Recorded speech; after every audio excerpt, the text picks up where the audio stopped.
hope, Glenn, that you have promoted your fantastic speech from the National Conservatism Conference that you can read, I hope, on your Substack, but also probably at First Things for people who aren't subscribers. And that's one of the great American speeches. So you should be shamelessly flogging that on air. Okay, well, why don't we do a little bit of flogging right now? Heather, what did you find so wonderful about that speech? This is a speech I gave to the National Conservatism Conference in Orlando, Florida, early last year. And it was published in First Things magazine. And I have, of course, linked to it at the Substack. But Good. how come you like it so much? Well, number one, it was just extraordinarily eloquent and wise, and I would love to know how long it took you to write it, because I would have been struggling for months to come up with language of that clarity.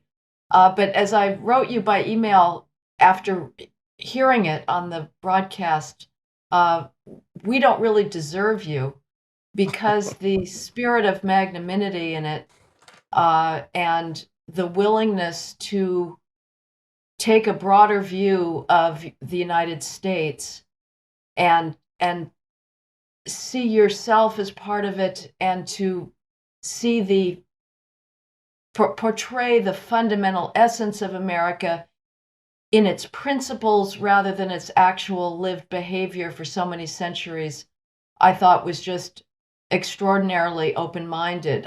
I've been on a listening jag and through Audible, which is such a great technology. I have to say, it's like being a child again and being read to. I carry my smartphone around my house listening, but I've been reading and rereading some of the classics of Black literature, whether it's Native Son or Du Bois or Booker T. Washington or Frederick Douglass's one of his many autobiographies, Malcolm X, Eldridge Cleaver.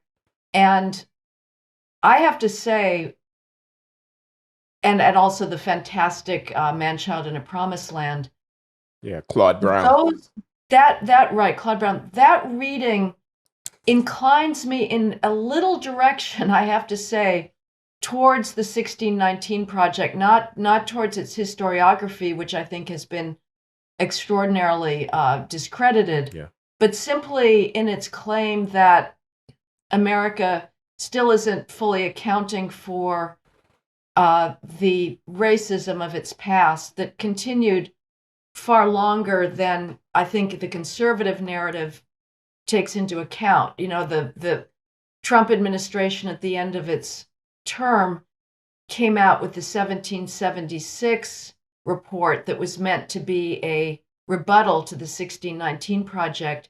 And it is sort of a locus classicus of the conservative narrative about American racism, which is that we paid penance through the Civil War, you know, with the 600,000 lives lost, which you mentioned in your National Conservatism speech. And despite, you know, centuries and decades of hypocrisy, that eventually we did give meaning to our founding principles. Well, that is true. Nevertheless, what struck me the most in reading these great 20th century works and 19th century, when you're looking at Frederick Douglass and Booker T. Washington, is just the sheer pettiness and cruelty of white Americans for so long. Just gratuitous humiliation of Blacks, not just in the South, but in the North. There's a writer, Jean Daddle, who has written a lot on Southern labor history and history of cotton.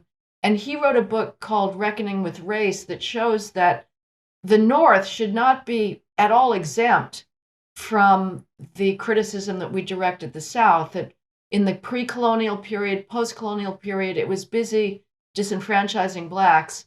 And that sort of racial contempt obviously lasted well into the late 20th century. So anyway, to me, it has been both disturbing and also extraordinary that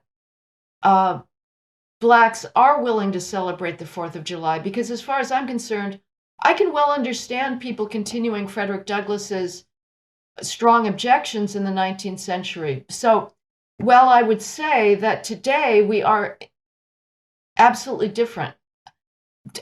To acknowledge the persistence of gratuitous sadism and gratuitous nastiness on the part of whites for so long does not mean that we are that country today. I do not think so. I think Black privilege is the reality today. Nevertheless, the spirit of your speech was generous and open-minded, and as I say, in some sense, we don't deserve it. Well, that's very kind, what you have to say in a laudatory manner about me personally. And I might just return the favor by saying you really read those books. And that is quite to your credit. It means you're a serious intellectual who's engaged with your culture at a deep level. And, that's, you're not just popping off. You're not just a pundit. You're, as I say, a serious intellectual. So hats off to you. But I'll say for my part, yeah, the speech was called Whose 4th of July when I initially drafted something that was in the City Journal, from which I extended to make my remarks at the National Conservatism Conference. Whose 4th of July? And I had Frederick Douglass in mind. I said in 1852, when he gave that speech, it was a good question. Yeah. It was a pretty good question. I say in the year 2022, it's ours. It's our 4th of July. I say that as a Black American. And that was the sort of starting point for, slavery was awful. Jim Crow, slavery was awful. It was a Holocaust. It was deserving of every bit of condemnation that it has received. On the other hand, the Civil War. On the other hand, the intellectual and moral framework that made possible the abolitionist movement and emancipation. Those are the fruit of the West. Those are, made possible by the framework, as Lincoln recognized, that the framers of the U.S. Constitution created. I mean, the institutions did have their say at the end of the day.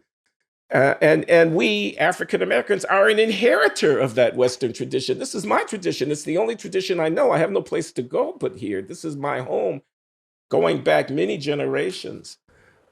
So I say, this gratuitous standoffishness that many woke intellectuals reflexively embrace from the American project, as if it weren't our project, and as if we weren't embedded within something of world historic significance. I mean, the greatest force for human liberty in the history of mankind. That's what the United States of America, this great republic, is. I can say that without gainsaying any of the things that you said about the gratuitous meanness and despicable failure to acknowledge the humanity of my fellow Black people well into the 20th century. So, we're on the same page. but again, I just have to stress, it is a choice, what you were saying. And I completely agree. Everything that the left purports to stand for today, and it's one mass of roiling hypocrisies, but it purports to stand for tolerance and openness. Those are exclusively Western concepts. No other civilization came up with the idea of human rights, of equal rights, of tolerance, of freedom from government oppression. So that is completely true. And so the left would be nowhere without the West. Good luck. Let's be honest. Good luck staging a gay rights parade in Lagos today or in many parts of the third world. It's not going to happen. Nevertheless, I still say, if I were focused on the past, as a Black person, I understand the anger. Now, I think what we need to do is have a sharp line, and obviously the left's project is to dissolve this line and say that all racial disparities today are both the result of the past and of present discrimination. Now, whether our racial disparities today, the extent to which they are the result of clear and obvious past discrimination, is a complicated historical project. But to say that they are the result of present discrimination, I think is patently counterfactual when there's not a single mainstream institution in the United States today that is not twisting itself into knots to hire and promote as many Blacks as possible. When you have the white establishment engaged in this ritual self-flagellation about phantom racism and unwilling to speak honestly about the pathologies of inner city culture that are what I think overwhelmingly drive ongoing racial disparities, and you address that in your speech as well. So it's a question of whether we should be teaching Black students to go around with a chip on their shoulder by looking at the past, which, as I say, if I did that, I would be angry too, because it's not just slavery. In one sense, like slavery's old hat at this point. What was so striking about these mid 20th century works was just and also Nora Zale-Hurst, their eyes are watching God. Now that's very little actually about race relations, but just an extraordinary insight into human relationships between the sexes and generations. But again, you just think, who are these white people? I mean, they're just one could almost take the left-wing sort of critical race theory to say that their identity must somehow be based on scorning Blacks because the scorn was so frequent. So that is just to say that that's my reading of history, but it is not my reading of present. Well, I think the irony will not be lost on some people that Heather McDonald, the Darth Vader of crime and policing studies in some quarters, is here sounding like Nicole Hannah-Jones as she's puzzled at the magnanimity of one Glenn Loury. Nicole, in her opening essay for the 1619 Project, as you know, starts by being puzzled at her father's patriotism. How could her father love his country? You seem to be asking in so many words, how could I be so generous? Anyway, irony. But